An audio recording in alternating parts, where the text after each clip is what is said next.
Jai Gurudev children, today we are going to start next poem Peeping In from the same unit. The poem Peeping In deals with physically and mentally challenged children. It talks about a blind, a handicapped and a spastic child. So let's start. They taught me Braille and made me see and read and write. And how grateful I was. They replaced the lacerating wounds, lifeless, lightless sockets that are my eyes, with much loving care. Patient hearing and teaching and giving love, I was ever so groping in the dark. They made me walk on crutches and on the wheelchair and gave my hands things to do, brain teasers and limb squeezers, and made my world wider and gay. The spastic child in me, much tough he tries, cannot make his fingers reach his mouth. This everlasting lack of coordination draws him closer to everybody but himself. The rebelling limbs agitate and irritate my control room, and it throws fits, tantrums, and convulsions. The sigh of parents, mother's night watch leaves her exhausted to smile at those who have mere lip sympathizes to offer. Now let's go through the word meanings. Grateful, thankful, lacerating, cutting, lacerating wounds, cutting wounds, wounds which are cut, groping, fumbling, or search blindly or aimlessly. Next is brain teasers and limb squeezes are stimulators. They are toys and they act like stimulators. Spastic child. Spastic child is a child who has muscle problem. Those who have spasm in their muscles. Agitate, disturb. Tantrums, sudden period of great anger.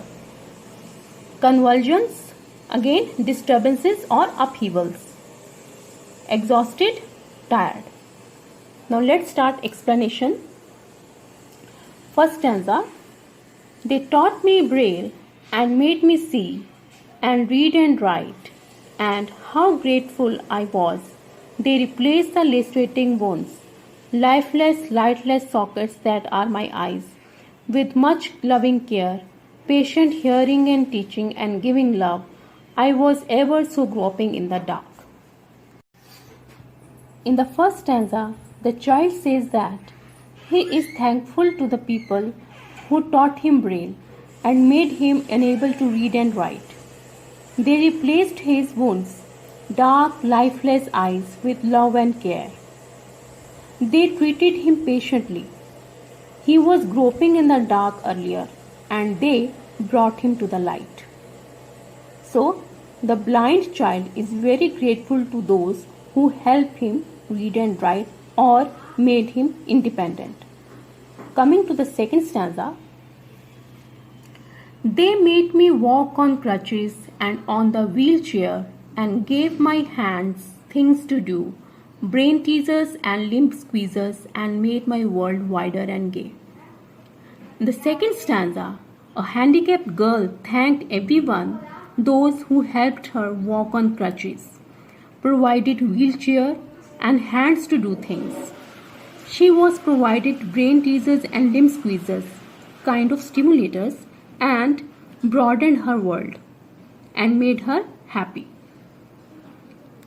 Next, the spastic child in me, much though he cries, cannot make his fingers reach his mouth. This everlasting lack of coordination draws him closer to everybody but himself. The rebelling limbs agitate and irritate my control room, and it throws fits, tantrums, and convulsions. The third stanza deals with a child who has muscular spasm and cannot feed herself. The lack of coordination between her muscles and brain throw her into tantrums and fit and agitate her. She is controlled by people around her rebelliously. The sigh of parents' mother's night watch leaves her exhausted to smile at those who have mere lip sympathizes to offer. The last stanza depicts the plight of the parents, especially mothers, who have sleepless nights for looking after their mentally and physically challenged children.